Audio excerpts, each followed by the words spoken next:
ముల్లోకాలు తిరిగి తిరిగి అలసిపోయిన నాకు ఈ భూలోకం చక్కన విడిది. అంతేకాదు భూలోకంలో ప్రతి ఋతువు మారుతూ ఈ భూలోకాన్ని మరింత అందంగా చేస్తుంది. ఎంతో అందం ఉండేది లవిక తిరిగి లాగా పరున్నానికి.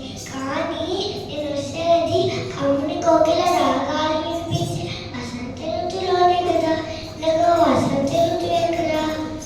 వసంతమా, ఓ వసంతమా. ఏమిటి నారదముని?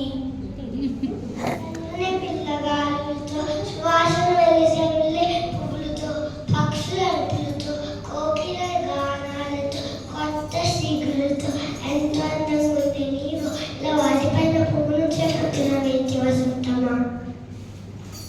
ఏం చేయమంటావు నారదముని? మనుషుల కోరికలకు నా చెట్లు బలి అయ్యాయి. చెట్లు లేక పక్షులకు నీరు లేవు, చల్లని గాలి లేవు, పూలు లేవు, లేదా చిక్కులు పండ్లు లేవు.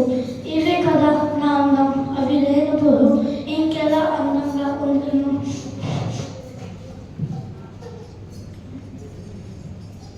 బాధపడకు, పరిష్కారం ఆలోచిద్దాం. నారాయణ నారాయణ, ఏంటిది వేడి? ఎక్కడి నుంచి వస్తుంది వేడి గాలి? నాడముని, నేను గ్రీష్మంతుడు, కంగారు పడకూడదు. నీ నా నుండి వచ్చిన వేడి. వేడి కాస్త ఎక్కువైతే గాలి అట్టే పోవాలి.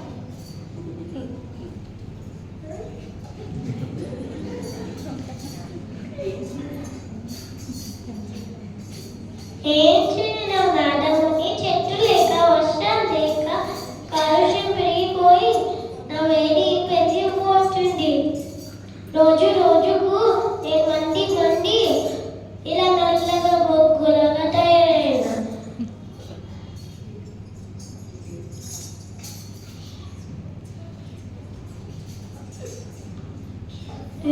వేడికి కారణం మానవులే కదా. దిగబడ కృష్ణ, మంచి రోజులు వస్తాయి. నారాయణ నారాయణ, ఏమిటి ఉరుములు మెరుపులు, అకాల వర్షాలు, పైగా పిడుగులు నా గుండెలకు వేయమంటున్నాయి. నారాయణ నారాయణ, అర్జున పాల్గొన కిరీట. కంగారు పడుకున్నాదుని, నేనే వర్షఋతువులు. నేను వచ్చిన ఒక ఋతువులో చూసేది ఇంకో ఋతువుని. ఏమిటి విద్వైపృత్యము? ఇది విద్వైపృత్యం కాదు నాదుని. ఇది మనుషులు చేసే అకృత్యాలకు ప్రకృతి విధిస్తున్న శిక్ష. అందువల్లే నేను కూడా ఎప్పుడు వస్తానో నాకే తెలియదు. ఈ తాటికి పచ్చిని పంటలు నాశనం అయిపోతున్నాయి కదా.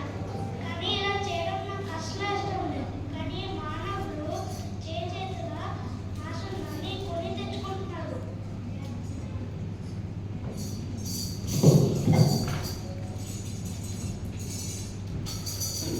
ఆగండి ఆగండి, ఎవరు మీరు? ఏంటి గొడవ? నా పేరు సుశీల ఋతు. నా పేరు హేమంత ఋతు. నా పేరు శరత్ ఋతును. చక్కగా కలిసిమెలిసి ఉండవలసిన మీరు ఇలా ఎందుకు కొట్లాడుకుంటున్నారు? మరి ఏమి చేయాలి? నారదుడి మాకు సమయం వచ్చినప్పుడు మేము భూలోకానికి వచ్చి భూమిని, అక్కడున్న ప్రజలని సుభిక్షంగా ఉంచాలి. కానీ మనం చేసిన కాలుష్యం వలన ఎవరి పని ఎవరు చేస్తున్నామో తెలియక మాలో మాకే గందరగోళంగా ఉంది. మేము చేసిన పని చేయకపోవడంతో ప్రకృతి మాట, భూమాట కుదేలైపోతున్నారు.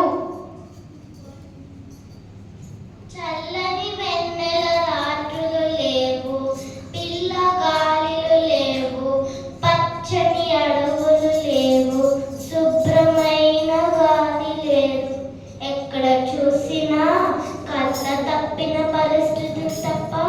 ఏమీ లేవు.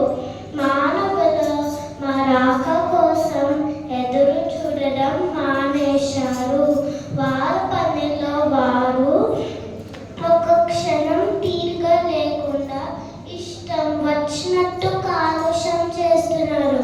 మేము కూడా ఎవరి పని ఎవరు చేస్తున్నారు తెలియక గొడవ పడుతున్నాము.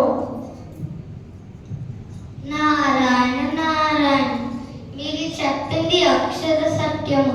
ఇటువంటి క్లిష్ట పరిస్థితుల నుండి మనల్ని గట్టెక్కించేవారు ప్రకృతి మాత, భూమాత.